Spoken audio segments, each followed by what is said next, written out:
పెళ్ళైన భార్య మీద కోపంతో ఆ భార్యకి ఆస్తి రాయకుండా మొత్తం వీలునామా వేరే వాళ్ళకి రాస్తే అది చెల్లదన్నటువంటిది తాజాగా సుప్రీంకోర్టు తీర్పు చెప్పింది.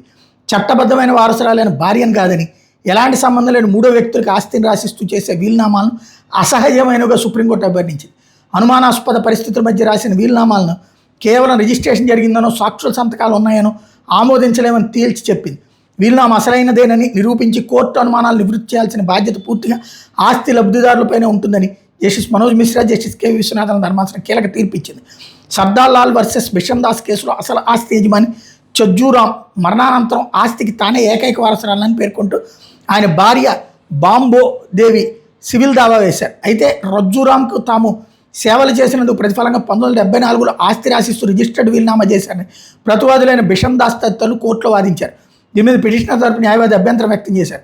వీలునామా వెనక భాగంలో సబ్ రిజిస్ట్రార్ ధృవీకరణ వద్ద పేర్ల కొట్టివేతలు ఉన్నాయని, లబ్ధిదారులో ఒకళ్ళు అప్పటికే చిన్నపిల్లవారని, భార్యను కాదని ఆస్తిని ఇతరులకు ఇవ్వడం అనుమానాస్పదంగా ఉందని పేర్కొన్నారు. వాదనమైన ధర్మాసనం వీలునామా చెల్లుబాటు పైన కీలక వ్యాఖ్యలు చేసింది. క్లాస్ 1 వారసురాలైన భార్యకు పూర్తిగా పక్కన పెట్టి ఎలాంటి రక్త సంబంధం లేని వ్యక్తులకి ఆస్తిని కట్టబెట్టడం సహజ విరుద్ధమని పేర్కొంది.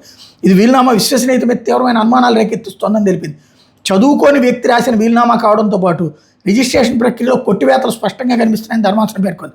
వీలునామా మీద అనుమానాలు ఉన్నప్పుడు కేవలం దానికి సాక్షుల బలం ఉందన్న ఒకే ఒక్క కారణంతో గుడ్డిగా ఆమోదించరాదని, అనుమానాలు నివృత్తి చేసి స్వేచ్ఛాయుత వాతావరణంలో దాన్ని రాశారని న్యాయస్థానాన్ని సంతృప్తిపరచాల్సిన బాధ్యత లబ్ధిదారులని ధర్మాసనం స్పష్టం చేసింది.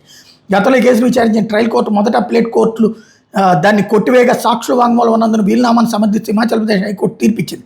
దీని మీద దాఖలైన అప్పీలు విచారించి సుప్రీంకోర్టు, హైకోర్టు తన పరిధిని మించి వ్యవహరించిందని తప్పట్టింది. ఇక్కడ అసలు విషయం ఏంటంటే, ఒక భార్యాభర్త గొడవ, భర్త చదువురాదు, భార్య తర్వాత భర్తను వదిలేసి వేరే చోటకి వెళ్ళిపోయింది, పుట్టింటికి వెళ్ళిపోయింది. ఆ భర్త తనని చూసుకున్న ఇంట్లో ఉన్న పని వాళ్ళకి ఆస్తి రాసి ఇచ్చినట్టు ఆ పని వాళ్ళు కేసేశారు. మాకు రాసి ఇచ్చేసాడు, మేము చూసుకున్నాం కాబట్టి అన్నటువంటి. భార్య నాకు హక్కు వస్తుంది, వాళ్ళకి ఎట్లా హక్కు వస్తుందంటే ఇదిగో సంతకాలతో సహా ఉంది. కాకపోతే ఏంటంటే ఆ పని మనుషుల్లో ఒకళ్ళకొకళ్ళు గొడవపడి ఒకళ్ళ పేరు ఒకళ్ళు కొట్టేసుకుని, అంటే వీలునామా అయితే ఆయనతో బలవంతంగా సంతకం చేయించుకున్నారు చనిపోయే ముందు. అది ఇప్పుడు అసలు విషయం.